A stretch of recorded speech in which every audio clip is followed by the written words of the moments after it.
और चाहे किसी भी देश के द्वारा संचालित किया जा रहा हो। मिशन के निश्चितता और अनिश्चितता के बीच बहुत ही महीन अंतर होता है, जिससे कि एक मिशन सफल या असफल होता है। लेकिन ना हम थके ना हम हारे। हमने अपनी पिछली कमियों को सुधारते हुए आज पूरी तरह से आश्वस्त किया है कि लैंडर मॉड्यूल निश्चित तौर पे चंद्रमा की सतह पर सेफ और सॉफ्ट लैंडिंग करेगा। सभी दर्शकों की जानकारी के लिए अब हम इसरो के अब तक के सभी लूनर मिशंस की संक्षिप्त विवरण प्रस्तुत करेंगे। जी हाँ, इसरो का पहला मून मिशन चंद्रयान-1 अक्टूबर 2008 में पीएसएलवी रॉकेट के द्वारा सफलतापूर्वक प्रक्षेपित किया गया था। चंद्रयान-1 चंद्रमा के सतह पर पानी की खोज करके पहले ही इतिहास रच चुका है। यही कारण है कि आजकल विश्व के तमाम अंतरिक्ष वैज्ञानिक और स्पेस एजेंसियां चंद्रमा को और करीब से जानने के लिए उत्सुक दिख रही हैं। अगर हम बात करें चंद्रयान-2 की, जो इसरो का दूसरा मून मिशन है, जुलाई 2019 में इसरो के सबसे ताकतवर रॉकेट LBM-3 द्वारा सफलतापूर्वक प्रक्षेपित किया गया था। और आज भी लगभग 4 साल बाद यह चंद्रमा के 100 किलोमीटर के सर्कुलर ऑर्बिट में घूमते हुए बहुत ही उत्तम क्वालिटी का डेटा प्रदान कर रहा है। मिशन के प्रारंभ में इसकी आयु 1 साल निर्धारित की गई थी, परंतु LBM-3 द्वारा बहुत ही सटीक इंजेक्शन और मिशन मैनेजमेंट की वजह से चंद्रयान-2 काफ़ी लंबे समय तक कार्यरत रहेगा। अब तक चंद्रयान-2 चंद्रमा के लगभग सभी भागों का चित्र ले चुका है। इसका एक बहुत ही महत्वपूर्ण पेलोड OHRC यानी कि ऑर्बिटर हाई रिजोल्यूशन कैमरा विश्व का सबसे बेहतरीन कैमरा है, जो कि चंद्रमा के सतह का लगातार पिक्चर भेज रहा है। अब मैं आरुषि जी से निवेदन करूंगा कि वो आप लोगों को इसरो के वर्तमान मिशन चंद्रयान-3 के बारे में बताएं। अभी आपने मिश्रा जी के द्वारा सुना इसरो के अब तक के लूनार मिशंस का विवरण। अब चलते हैं towards Chandrayaan.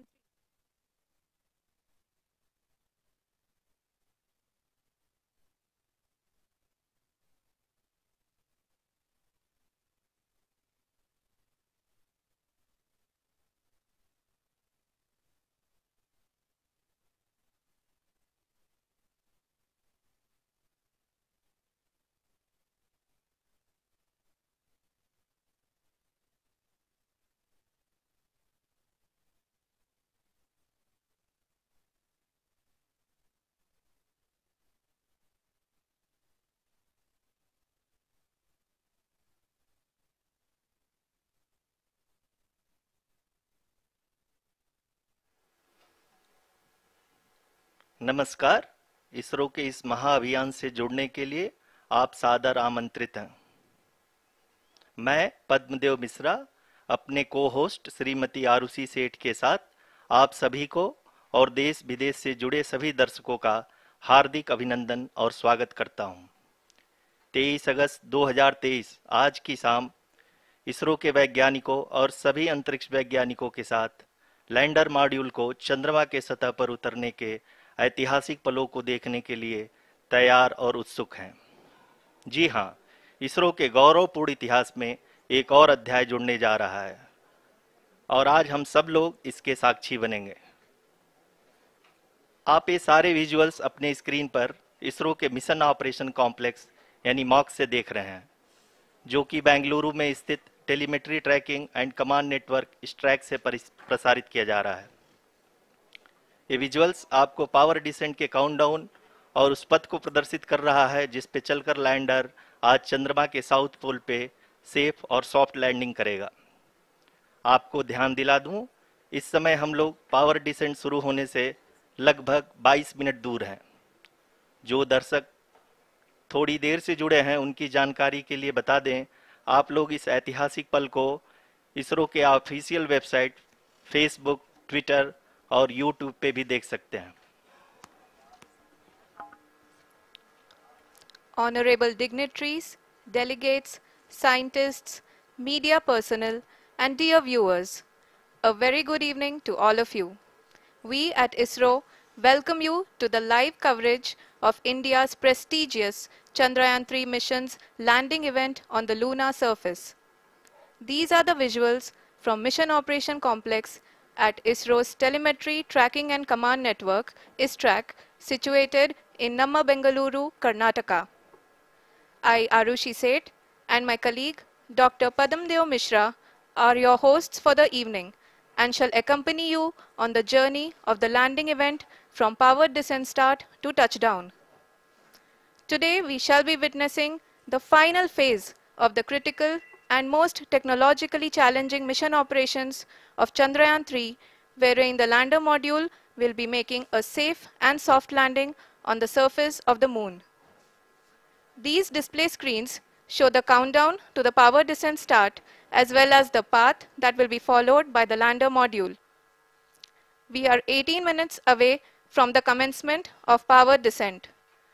India is at the brink of creating history as we all await with bated breath to witness the landing on Moon's south polar region.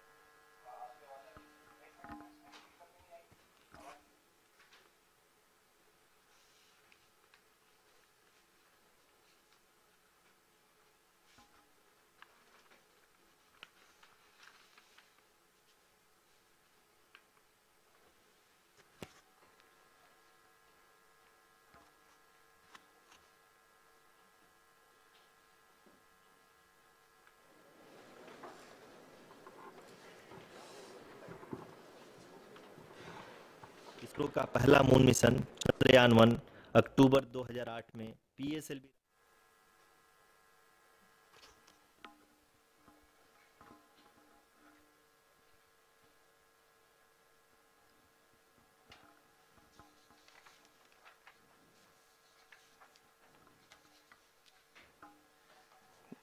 धन्यवाद आरुषि।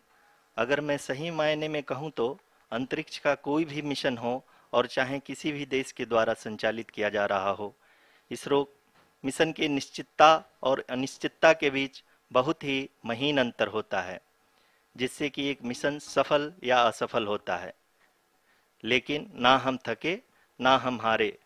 हमने पिछली कमियों को सुधारते हुए आज पूरी तरह से आश्वस्त किया है कि लैंडर मॉड्यूल निश्चित तौर पे चंद्रमा के सतह पर सेफ और सॉफ्ट लैंडिंग करेगा। सभी दर्शकों के जानकारी के लिए अब हम इसरो के अब तक के सभी लूनर मिशंस को संक्षिप्त विवरण प्रस्तुत करेंगे। जी हाँ, इसरो का पहला मून मिशन चंद्रयान-1 अक्टूबर 2008 में पीएसएलवी रॉकेट के द्वारा सफलतापूर्वक प्रक्षेपित किया गया था। चंद्रयान-1 ने चंद्रमा के सतह पर पानी की खोज करके पहले ही इतिहास रच चुका है। यही कारण है कि आजकल विश्व के तमाम अंतरिक्ष वैज्ञानिक और स्पेस एजेंसियां चंद्रमा को और करीब से जानने के लिए उत्सुक दिख रही हैं।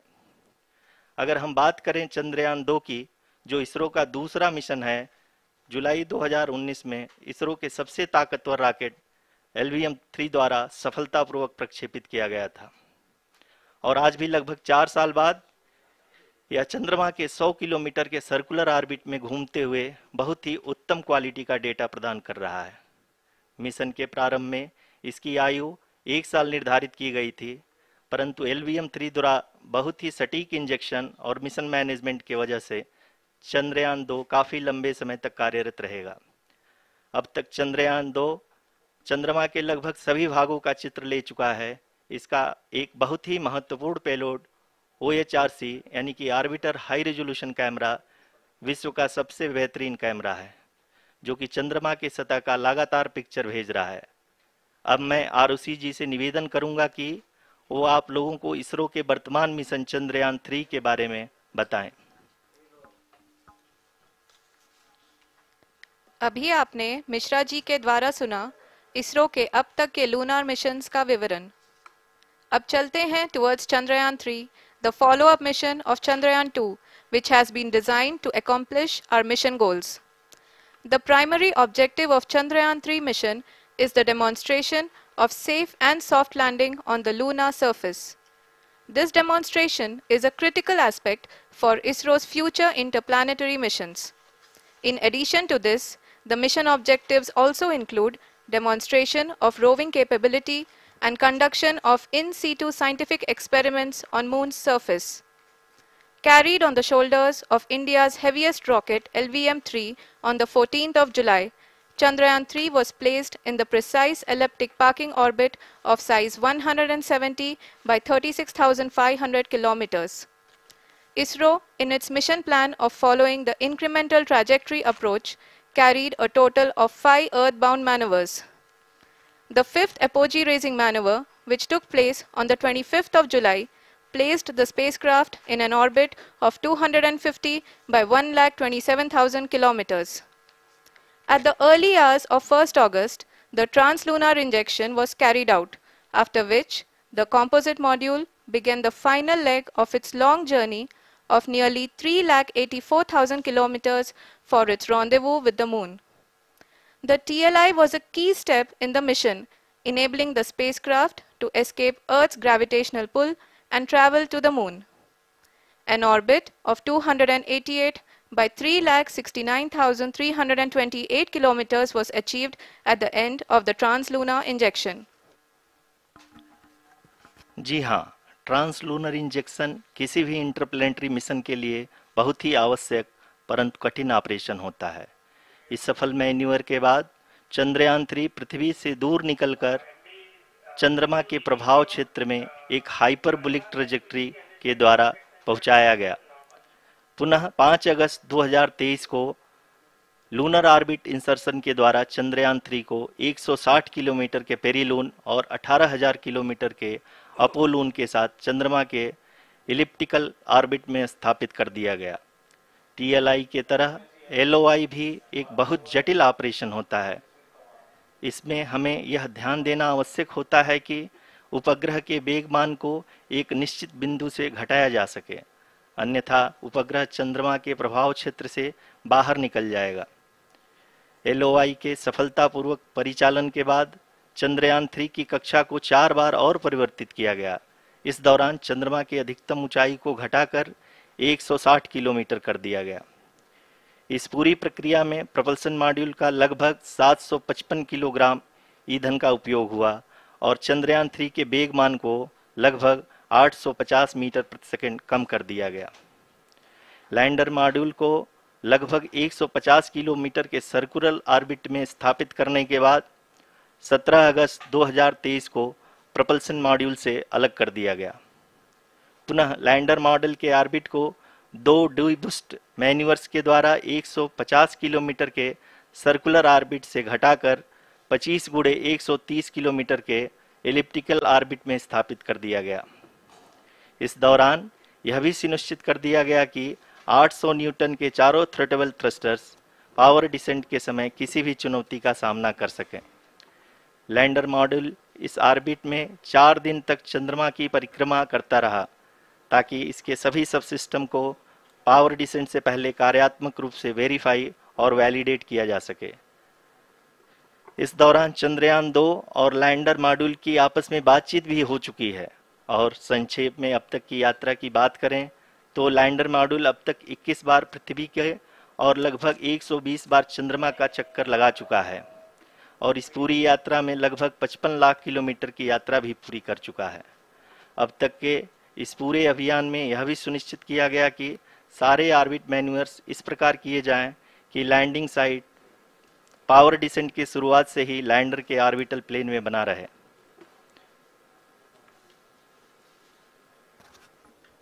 Make it further complicated. That is true indeed. We have arrived at the crucial juncture wherein the orbit plane contains the desired landing site at the start of powered descent. We are also happy to announce that live images from the Chandrayaan-3 lander imager camera is being received continuously. The demonstration of soft landing on the moon's surface is no ordinary feat due to the innumerable challenges and complexities involved.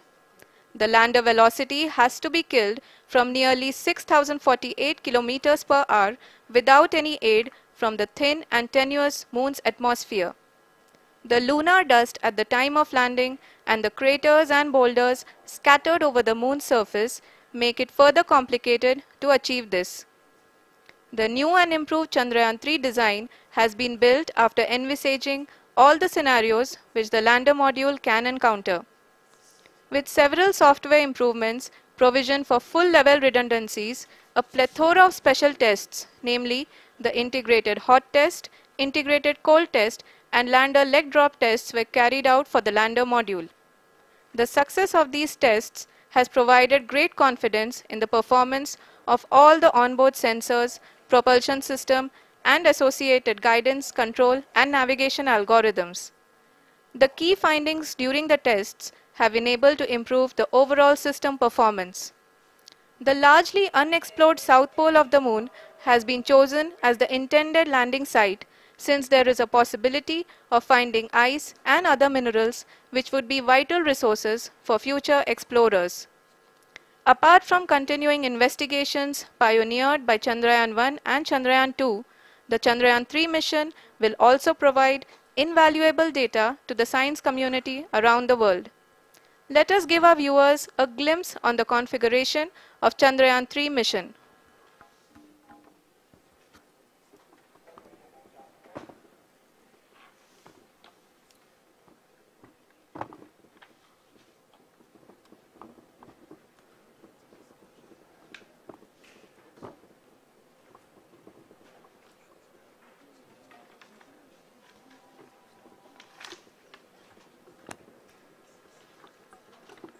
Chandrayaan 3 का mission plan लगभग चंद्रयान 2 के तरह ही बनाया गया है।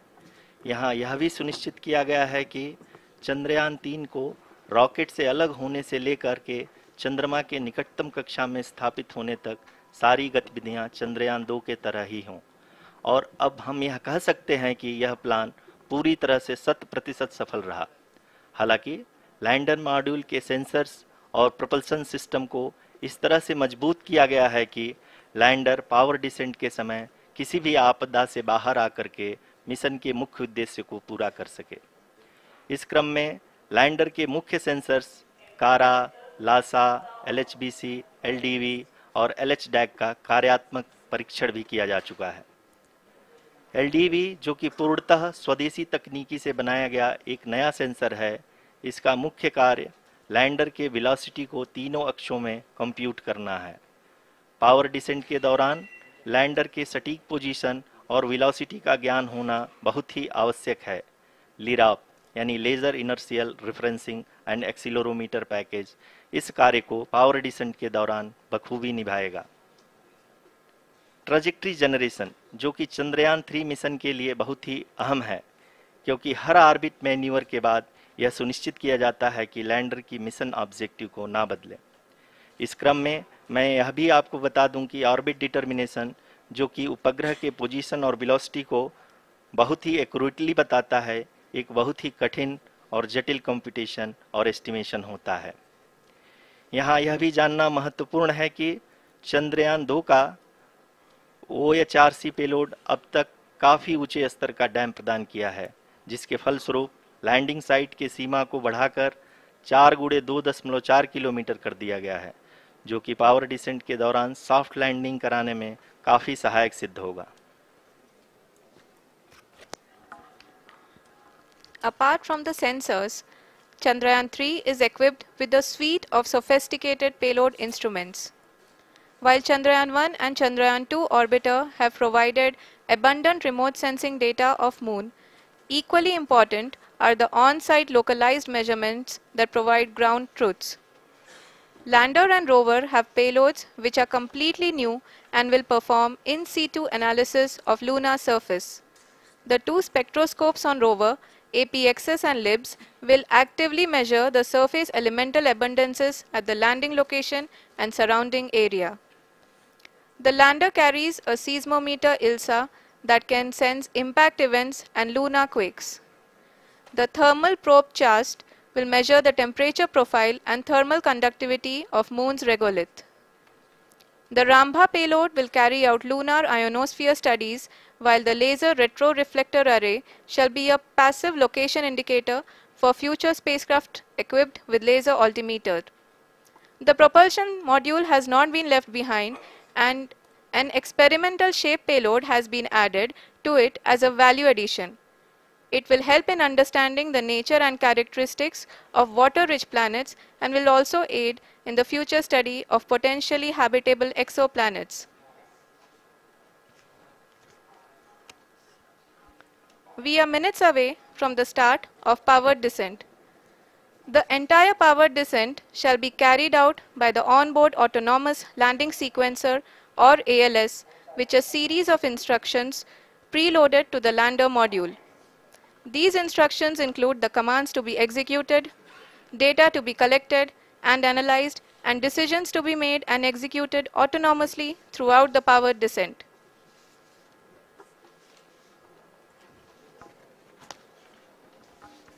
जी हाँ, अब हम पावर डिसेंट के बहुत ही करीब आ चुके हैं। हम आपको बताते चलें कि पावर डिसेंट को कुल 4 चरणों में बांटा गया है।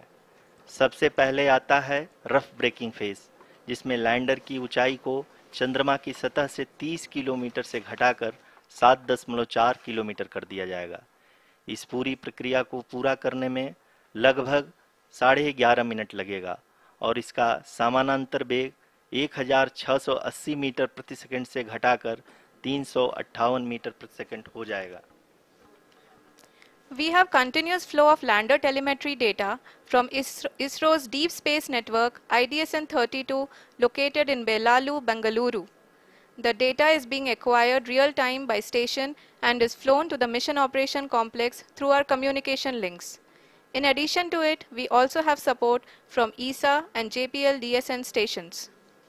There will be no ground intervention once the ALS takes charge. The preparation for today's event had started 48 hours before, wherein various pre-selections and uplinking of parameters for the autonomous landing sequence were carried out. The whole descent is divided into 4 phases: the rough braking phase, the attitude hold phase, fine braking phase, and the local navigation phase or the terminal descent phase.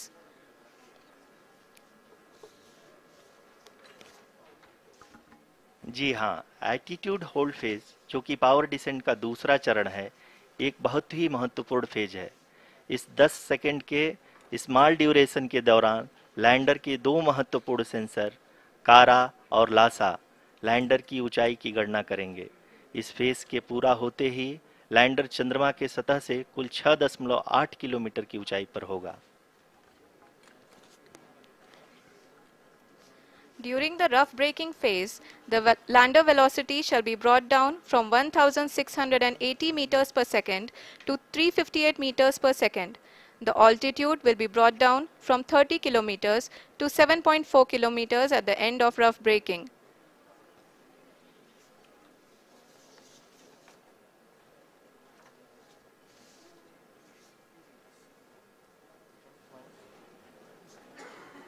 Currently, we can see the scientists are analyzing the lander data.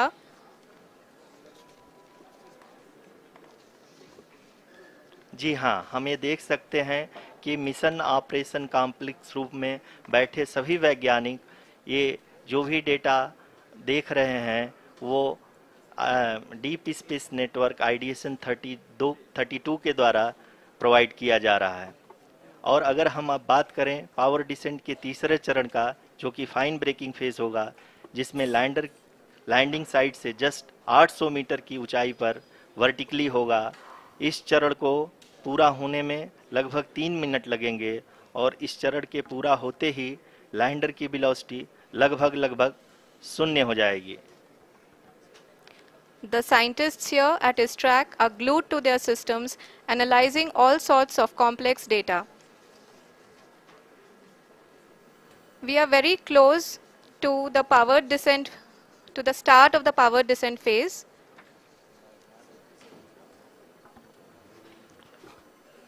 जी हाँ, अगर हम अब बात करें power descent के चौथे और अंतिम चरण का, जो कि लोकल नेविगेशन फेज या टर्मिनल डिसेंट फेज भी कहा जाता है, इस दौरान लैंडर के 2 इंजन बंद कर दिए जाएंगे और लैंडर के सेंसरों द्वारा इसके हाइट और वेलोसिटी की गणना इनर्शियल नेविगेशन को भेज दिया जाएगा।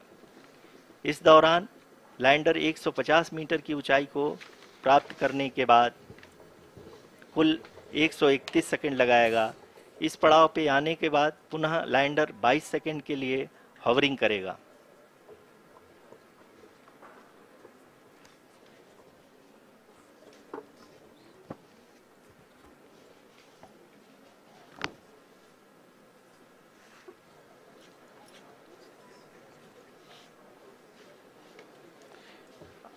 आप इस समय अपने स्क्रीन पे मिशन ऑपरेशन कॉम्प्लेक्स में बैठे सभी मान्यगणों को देख सकते हैं, जो कि बहुत ही उत्सुकता के साथ टेलीमेट्री डेटा को देख रहे हैं।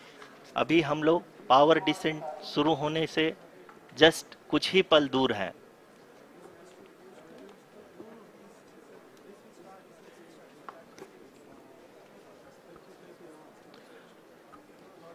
पावर डिसेंट शुरू होने में लगभग 30 सेकंड ही बचा है और हमको ये सारे data mission operation complex room में आईडीएसएन 32 के द्वारा, जो कि लगातार लैंडर के कनेक्शन में बना हुआ है, प्रदान कर रहा है। Dear viewers, the pivotal power descent has begun and the lander module is propelling towards the moon's surface along the intended trajectory.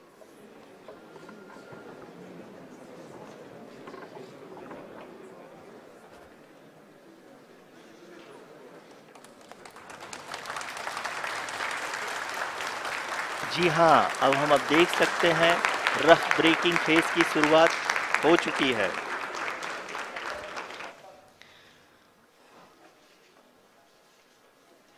During this rough braking phase, the lander velocity shall be brought down from 1680 meters per second to 358 meters per second.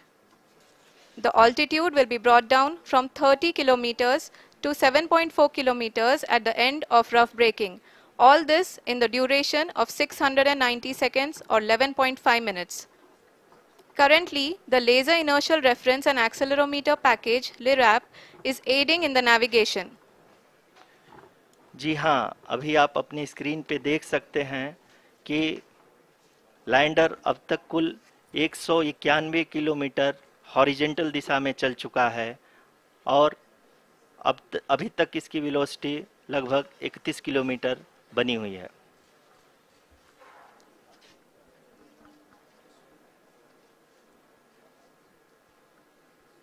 The lander module has traveled a distance of approximately 228 kilometers. The complete downrange that will be traveled during this phase shall be nearly 713.5 kilometers.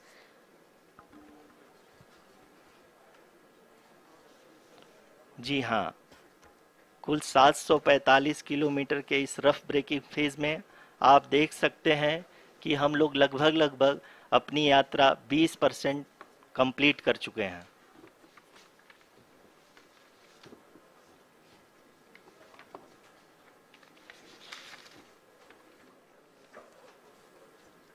Power descent की यह शुरुआत हम कह सकते हैं कि बहुत ही सटीक और सधी हुई है, जिसमें लैंडर अपने वेगमान को अनुमानित तरीके से घटा रहा है।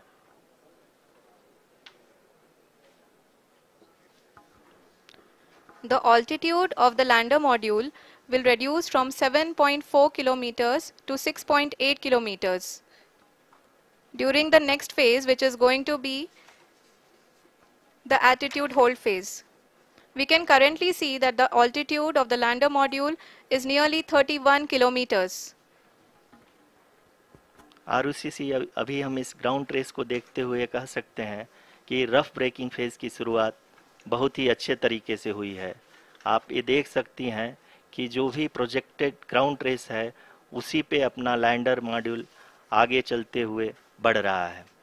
अभी तक ये देखा जा सकता है कि लैंडर मॉड्यूल लगभग 370 किलोमीटर क्षैतिज दिशा में चल चुका है। The mission operations team is analyzing the data. We can all see the seriousness and the concentration with which each and every parameter of the lander module is being analyzed.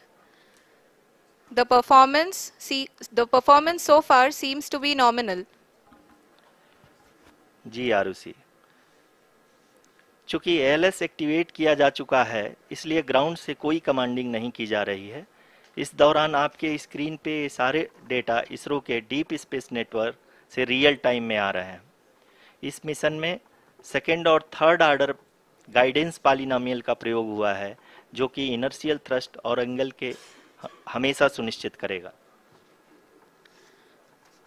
During the entire descent, there is no ground intervention as the ALS has taken charge. The preparation for today's event had started nearly 48 hours before, wherein various pre-selections and uplinking of parameters were done. We can see that the vertical velocity of the lander module has been brought down. It is continuously coming down. And the ALS had already been initiated 1 hour before the scheduled time of the power descent start. Following this, the throttleable engine electronics module, the TECM, was switched on and lander was oriented to the favorable attitude. जी हाँ, आप अपनी screen पे देख सकते हैं कि lander module जिसकी शुरुआत में वेलोसिटी 1680 मीटर पर सेकंड थी, लगभग 1150 मीटर पर सेकंड हो चुकी है, जो कि एक बहुत ही मैजेस्टिक शुरुआत कही जा सकती है इस रफ ब्रेकिंग फेज के लिए।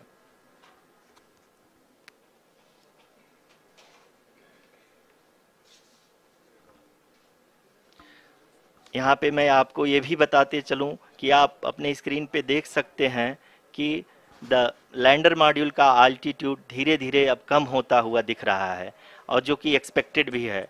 अभी हम बात करें करंट आल्टीट्यूड की, तो जो कि 28.6 किलोमीटर के आसपास है। आप स्क्रीन पर ये भी देख सकते हैं Chandrayaan 3 lander imager display. The lander imager is continuously taking photographs of the moon's surface, and that is also being streamed here. Currently, the horizontal velocity has been brought down and the distance traveled is 574 kilometers. The current altitude is 27 kilometers as can be seen on the screen. जी हाँ, करीब अपने आधे सफ़र को पूरा करते हुए इस rough breaking phase में लैंडर बहुत ही आगे की तरफ बढ़ते हुए अपनी ऊंचाई को घटा रहा है। अगर अब बात करें तो लैंडर की ऊंचाई चंद्रमा के सतह से लगभग 27 किलोमीटर से नीचे हो चुकी है, करीब 26.7 किलोमीटर के आसपास है। The next phase after the rough braking phase is the attitude hold phase, which will be for a duration of nearly 10 seconds. The lander will be oriented such that both the altimeters will be looking exactly towards the moon's surface. At the end of this attitude hold phase, height measurement update to navigation system will be given from the laser and car band altimeters. Currently, we are in the middle of the rough braking phase. जी हाँ, अगर हम ध्यान से देखें तो लगभग 8 minute की यात्रा के बाद लैंडर अपनी हॉरिजेंटल वेलोसिटी को लगातार कम करते हुए अपनी ऊंचाई, अभी की ऊंचाई के समय 24 किलोमीटर की ऊंचाई प्राप्त कर चुका है।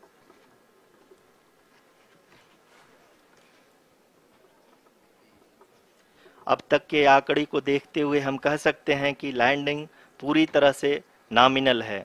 यहाँ पर हम देख सकते हैं कि हॉरिजेंटल वेलोसिटी लगातार कम होती हुई दिख रही है।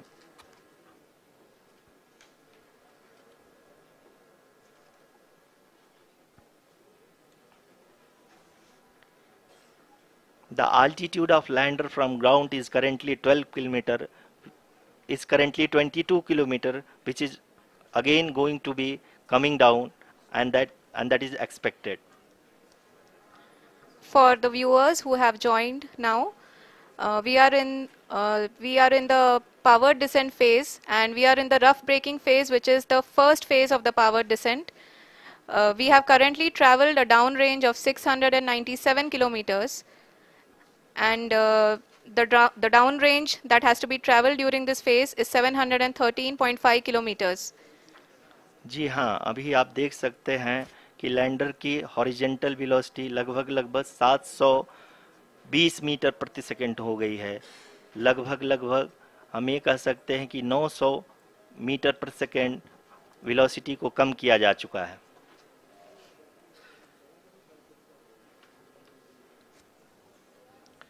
At the same time, we can see the altitude of the lander is just 17.8 kilometer from the moon surface, which is going to be around 7.4 at the end of the rough braking phase.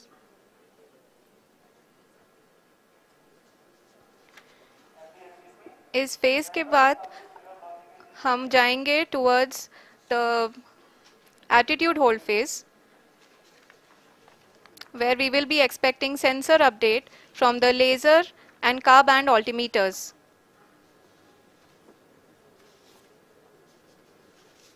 We can see the visualization of the lander module moving towards the moon's surface. The current altitude is nearly 15.2 kilometers and the distance traveled is 754 kilometers. We can also see the image that the lander imager camera has been providing. जी हाँ, इस rough breaking phase के दौरान 800 Newton के चारों throttle engine अपने कार्य को पूरी तरह से अंजाम दे रहे हैं और लैंडर के हॉरिजॉन्टल वेलोसिटी को लगातार कम कर रहे हैं। अब तक लैंडर लगभग अपने 75 से 80% की यात्रा को पूरा कर चुका है।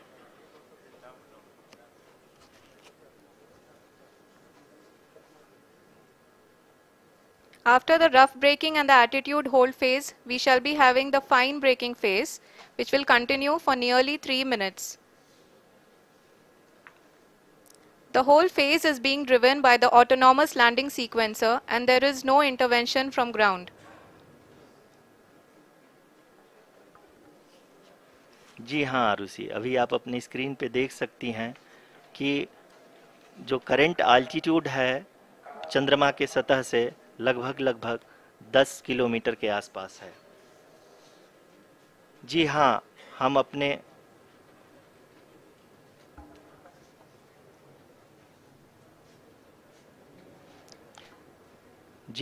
हमारे प्रधानमंत्री जी श्री नरेंद्र मोदी जी हम सभी का उत्साहवर्धन करने के लिए दक्षिणी अफ्रीका के जोहानसबर्ग से जुड़ गए हैं।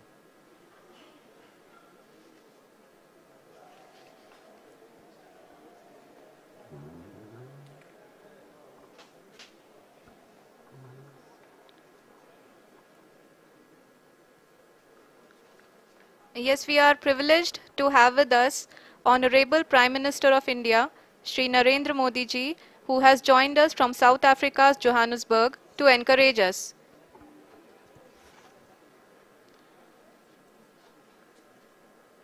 जी हाँ, आप ये देख सकते हैं एल्टीट्यूड होल्ड फेस भी बहुत ही आसानी से लैंडर फेस ने पार कर लिया है और अब फाइन ब्रेकिंग की शुरुआत हो चुकी है।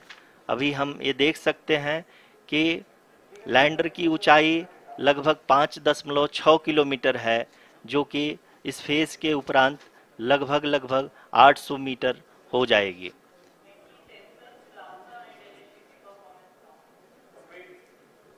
We can hear from the mission operations team that the sensors are performing nominally, and we are currently in the midst of the fine braking phase, which is going to continue for 3 minutes, and the altitude is going to be reduced to nearly 800 meters at the end of this phase.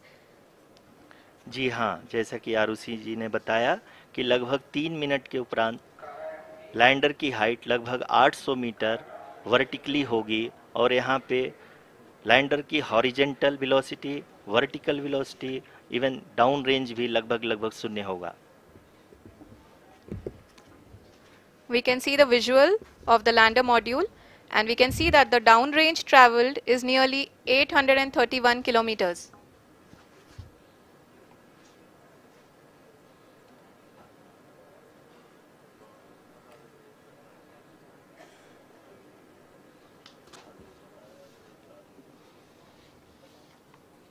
जी हाँ, आप अपनी screen पे देख सकते हैं कि lander की ऊंचाई अब चंद्रमा के सतह से लगभग 3 किलोमीटर से कम हो चुकी है।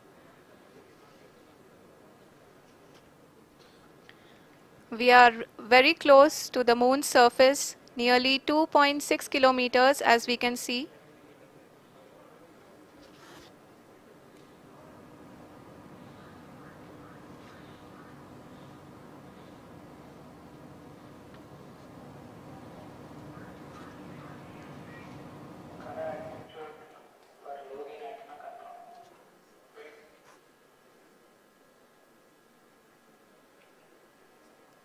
जी हाँ, अभी आप देख सकते हैं कि लैंडर की ऊंचाई लगभग 1 किलोमीटर के आसपास है।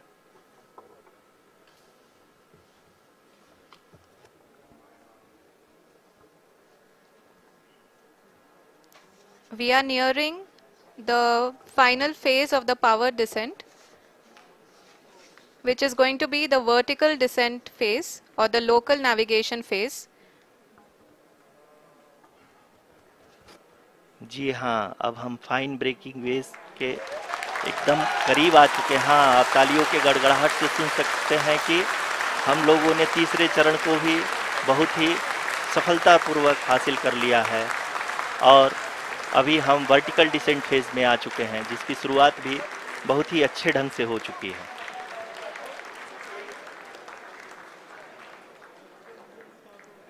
Lot of applause indicates that till now the performance has been nominal.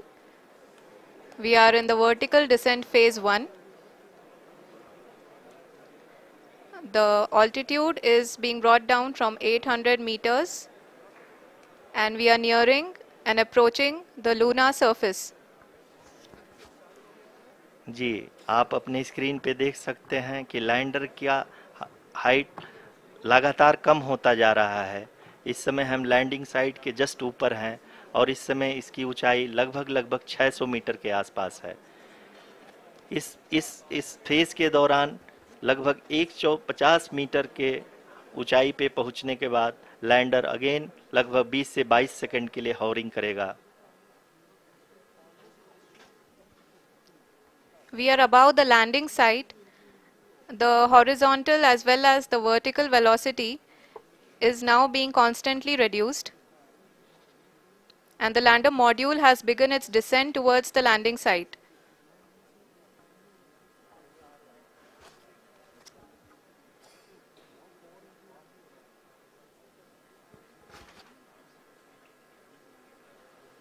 जी हाँ, आप अपने स्क्रीन पे देख सकते हैं ये जो पथ निर्धारित किया गया है, लैंडर पूरी तरह से उसी को ही फॉलो कर रहा है। इस समय हम लगभग 200 मीटर की हाइट से भी कम आ चुके हैं।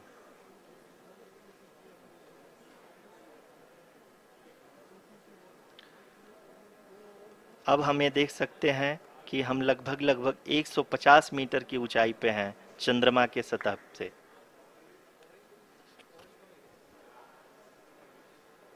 We are approaching the vertical descent phase 2, which will have the lander module hovering at nearly 150 meters above the lunar surface. जी हाँ, आप इस तालियों के गड़गड़ाहट को सुन सकते हैं, जो कि सेकंड हाइब्रिड फेज के कंप्लीट होने के बाद इन सारे वैज्ञानिकों के द्वारा की जा रही है।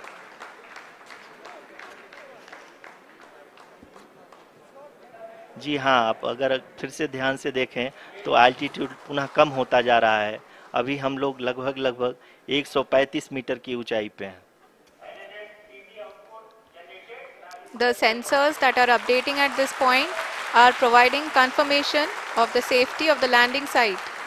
As expected, the retargeting is going on and this is a very good signature for the lander. अभी आप ये देख सकते हैं कि लैंडर की ऊंचाई लगभग 65 मीटर के आसपास बची हुई है।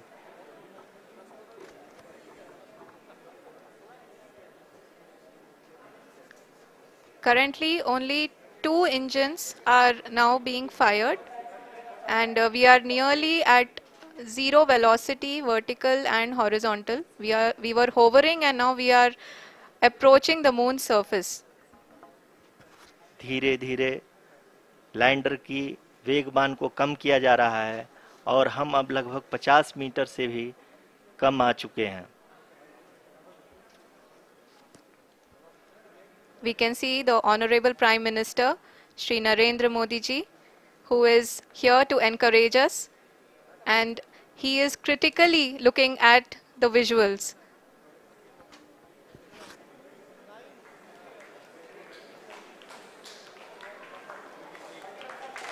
जी हाँ, आप अपने स्क्रीन पे देख सकते हैं कि हम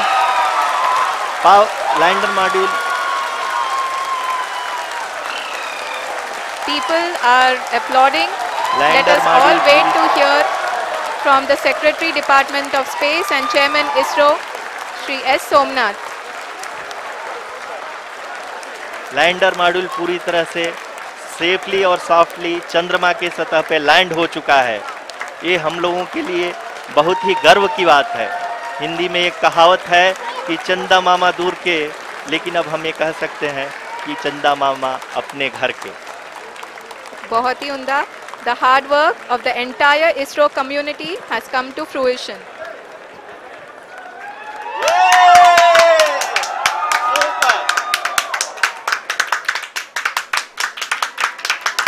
आदरणीय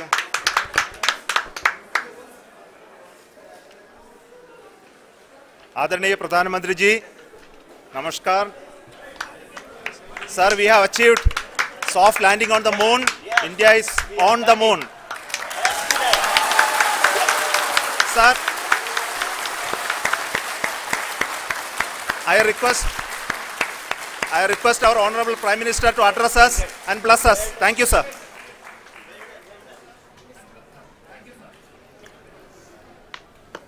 मेरे प्यारे परिवारजनों, जब हम अपनी आंखों के सामने ऐसा इतिहास बनते हुए देखते हैं तो जीवन धन्य हो जाता है। ऐसी ऐतिहासिक घटनाएं राष्ट्र जीवन की चिरंजीव चेतना बन जाती है। ये पल अविस्मरणीय है। ये क्षण अभूतपूर्व है। ये क्षण विकसित भारत के शंखनाद का है। ये क्षण नए भारत के जयघोष का है। ये क्षण मुश्किलों के महासागर को पार करने का है। ये क्षण जीत के चंद्र पथ पर चलने का है। ये क्षण 140 करोड़ धड़कनों के सामर्थ्य का है। ये क्षण भारत में नई ऊर्जा, नया विश्वास, नई चेतना का है। ये क्षण भारत के उदयमान भाग्य के आह्वान का है। अमृत काल की प्रथम प्रभा में सफलता की ये अमृत वर्षा हुई है। हमने धरती पर संकल्प लिया और चांद पर उसे साकार किया। और हमारे वैज्ञानिक साथियों ने भी कहा, India is now on the moon. आज हम अंतरिक्ष में नए भारत की नई उड़ान के साक्षी बने हैं। साथियों, मैं इस समय ब्रिक्स समिट में हिस्सा लेने के लिए दक्षिण अफ्रीका में हूं, लेकिन हर देशवासी की तरह मेरा मन चंद्रयान महाअभियान पर भी लगा हुआ था। नया इतिहास बनते ही हर भारतीय जश्न में डूब गया है। हर घर में उत्सव शुरू हो गया है। हृदय से मैं भी अपने देशवासियों के साथ, अपने परिवारजनों के साथ इस उमंग और उल्लास से जुड़ा हुआ हूं। मैं टीम चंद्रयान को, इसरो को और देश के सभी वैज्ञानिकों को जी जान से बहुत बहुत बधाई देता हूं, जिन्होंने इस पल के लिए वर्षों तक इतना परिश्रम किया है। उत्साह, उमंग, आनंद और भावुकता से भरे इस अद्भुत पल के लिए मैं 140 करोड़ देशवासियों को भी कोटि कोटि बधाइयां देता हूं। मेरे परिवारजनों, हमारे वैज्ञानिकों के परिश्रम और प्रतिभा से भारत चंद्रमा के उस दक्षिणी ध्रुव पर पहुंचा है जहां आज तक दुनिया का कोई भी देश नहीं पहुंच सका। अब आज के बाद से चांद से जुड़े मिथक बदल जाएंगे, कथानक भी बदल जाएंगे और नई पीढ़ी के लिए कहावतें भी बदल जाएगी। भारत में तो हम सभी लोग धरती को मां कहते हैं और चांद को मामा बुलाते हैं। कभी कहा जाता था चंदा मामा बहुत दूर के हैं, चंदा मामा बहुत दूर के हैं।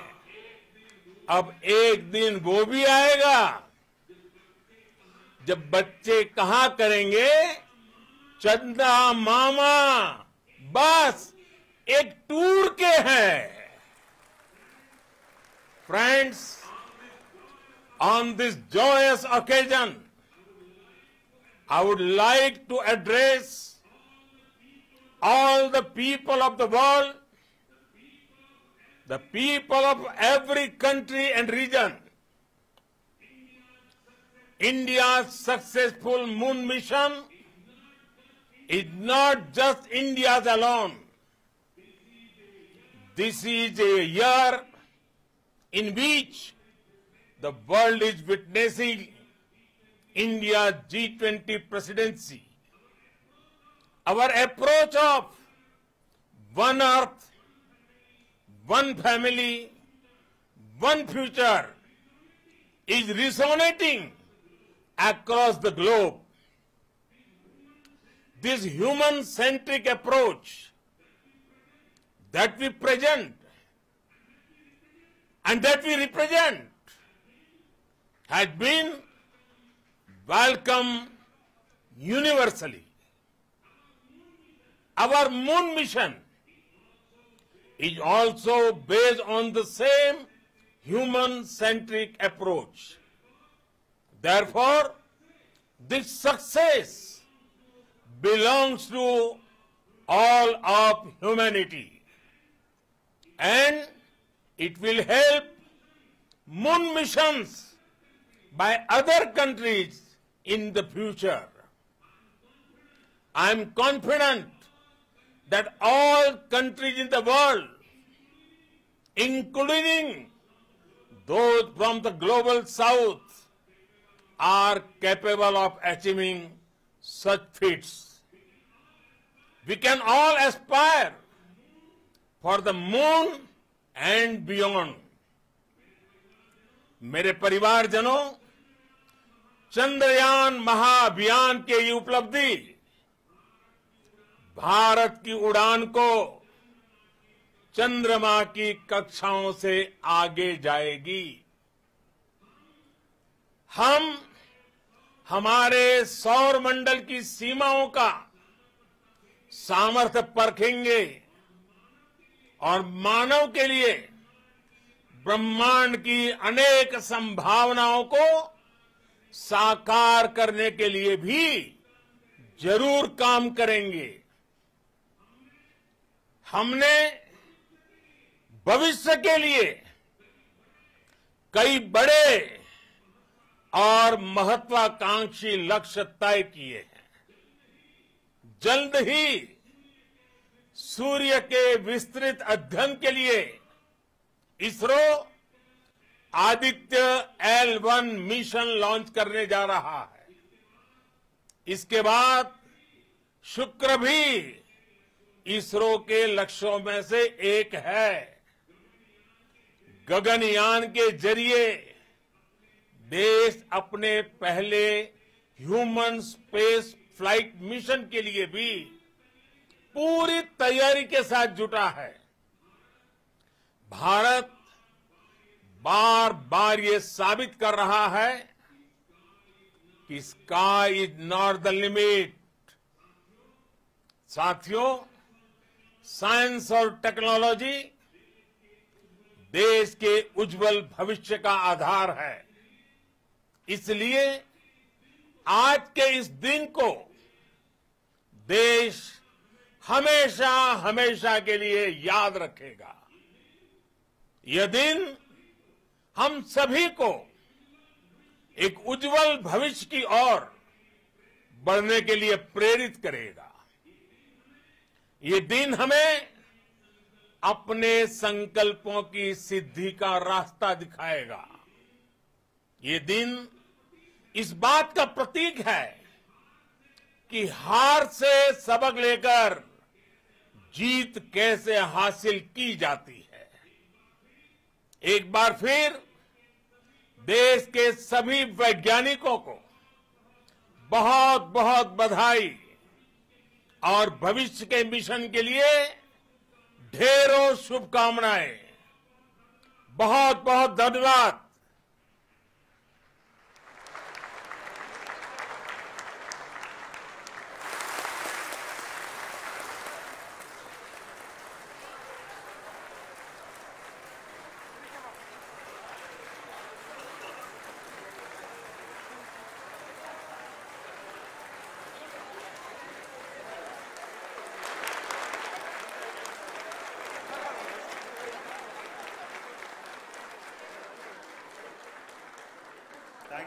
Thank you, Adaraniya Pradhan Mantri ji, for being part of our journey to this success. And let me take this opportunity to thank the people behind this mission. The project director of Chandrayaan 3, he is here. Veera Muthuvel, congratulations to you. The associate project director, Kalpana, and the mission operations director,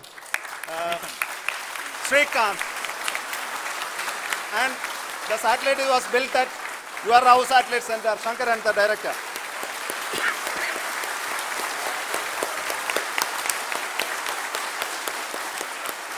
Thank you, sir. Hello.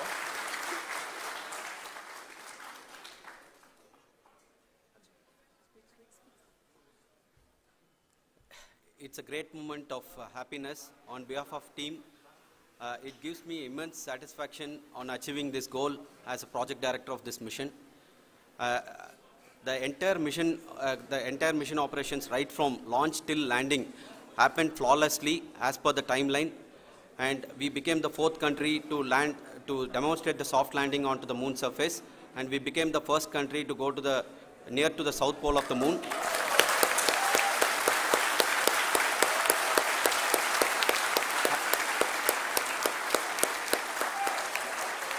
I take this opportunity to thank navigation, guidance and control team, propulsion team, sensors team and all the mainframe subsystems team who have brought success to this mission. I also take the opportunity to thank the Critical Operations Review Committee for thoroughly reviewing the mission operations right from launch till this date. The target was on spot because of the review process. I also thank the ISRO IR management, right from Chairman ISRO, Director URSC and all the center directors and IR ISRO officials. And finally, my thanks to the Chandrayaan 3 project executives spread across the ISRO centers. Thank you.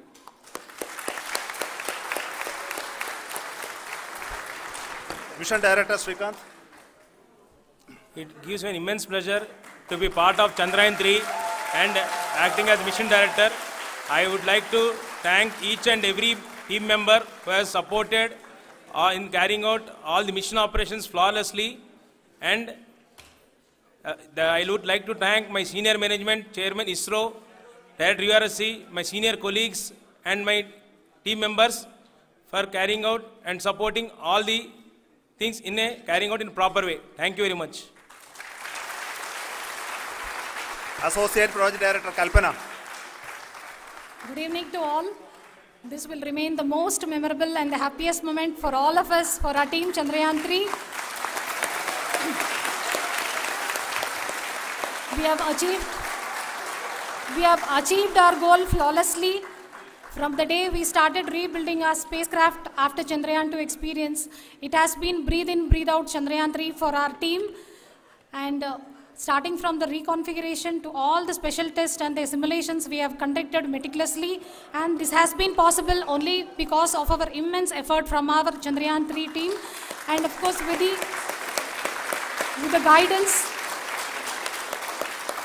the guidance from our Chairman ISRO, our directors and all our experts. With all this, it has been possible. Thank you one and all. Thank you for all the minutest help which has been provided from all the areas of departments. Thank you. Thank you.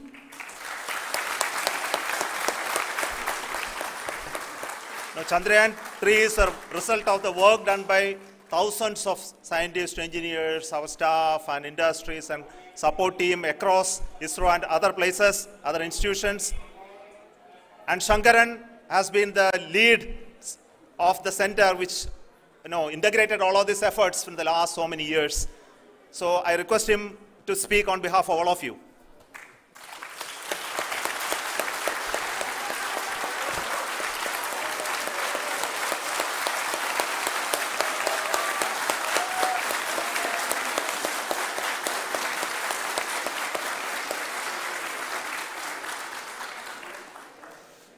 Thank you very much for the affection that has been displayed today now. Today, we have achieved what we set out to achieve in 2019. It was delayed by about 4 years, but we have done it. When Chandrayaan-3 was launched, after the separation of the spacecraft from launch vehicle, I said, I will speak the rest of the things after the soft landing.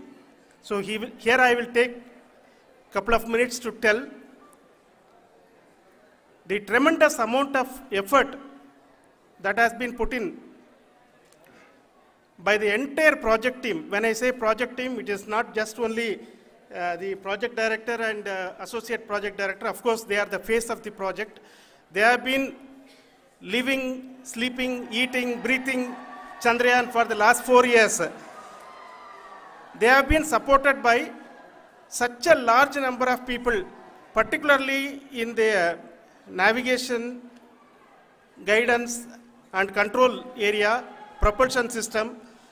This area, the amount of effort that has been put by people, the number of simulations that have been done, the number of reviews they have gone through, the amount of criticism they faced and overcome that. It is, as a person who has been watching this for the last 4 years along with them, my heart goes out for them. The amount of effort is tremendous. That is what ISRO is all about. That is what our organization has taught us to do. Now today, this success has put us even more higher responsibility, as the Honorable Prime Minister was telling, because we have set the bar now so high. Nothing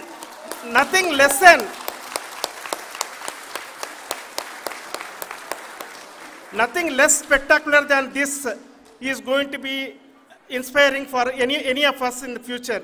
So as the Honorable Prime Minister mentioned, we will be now looking at putting the man in space, putting a spacecraft around Venus and landing a craft in Mars. Work on all these activities are going on for a few years. And this success today will inspire us and will spur us to take those efforts even more strongly so that we will make our country proud again and again and again. Thank you very much for every one of you who have directly or indirectly participated in this mission, encouraged us, intentionally or unintentionally helped us in all for every one of you. A big thank you, because even casual remark, an unintended point can help a person who is striving to reach a goal. The person who is making that remark may not have meant it that way, but sometimes it can ignite that's why I said that even unintended help is very, very, very welcome, and we are very, very thankful for that. Thank you, Team ISRO, for supporting all of us. The amount of affection we received when this mission came into this final stage, the number of people who gave us confidence that nothing can go wrong, and this is going to be successful. In fact, I was not that much confident, because we have seen a couple of times issues, because I know very well as a person who has been doing in this domain for 36 years, I know there are thousands of things. Any of that can anytime go wrong and derail. But so many of the people, because that I only see as the reflection of the effort we have put, that people are so happy to see this effort, and they want us to succeed. It is not that they know that we are going to succeed. The people want us to succeed. So thank you very much for everyone, for your love and affection. We will continue to do our best and make our flag fly, ISRO's as well as India's flag fly high. Thank you very much.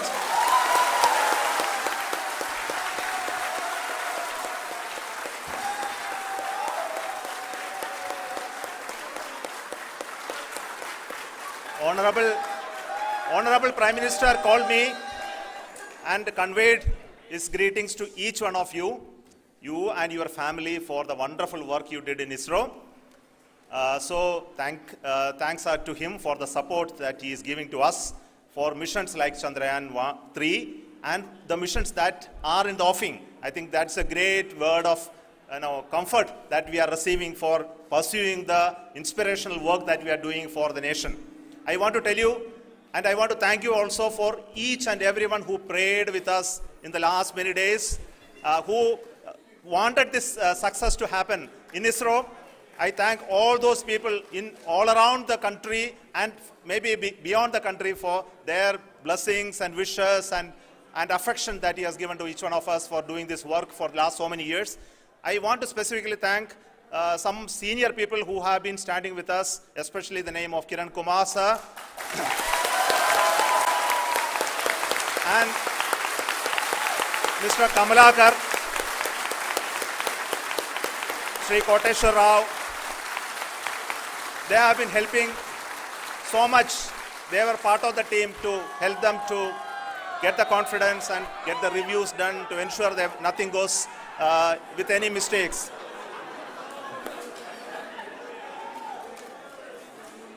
And of course, this is not the work of us alone. This is a work of a generation of ISRO leadership and ISRO scientists. And this is a journey we started in Chandrayaan 1, continued in Chandrayaan 2, and Chandrayaan 2 craft is still working and doing a lot of communication work with us. And all the team that contributed to building Chandrayaan 1 and Chandrayaan 2 should be remembered and thanked while we celebrate Chandrayaan 3. And this is an incremental progress and definitely a great, huge one it is. And thank you so much for all the support and work that you have done. Thank you.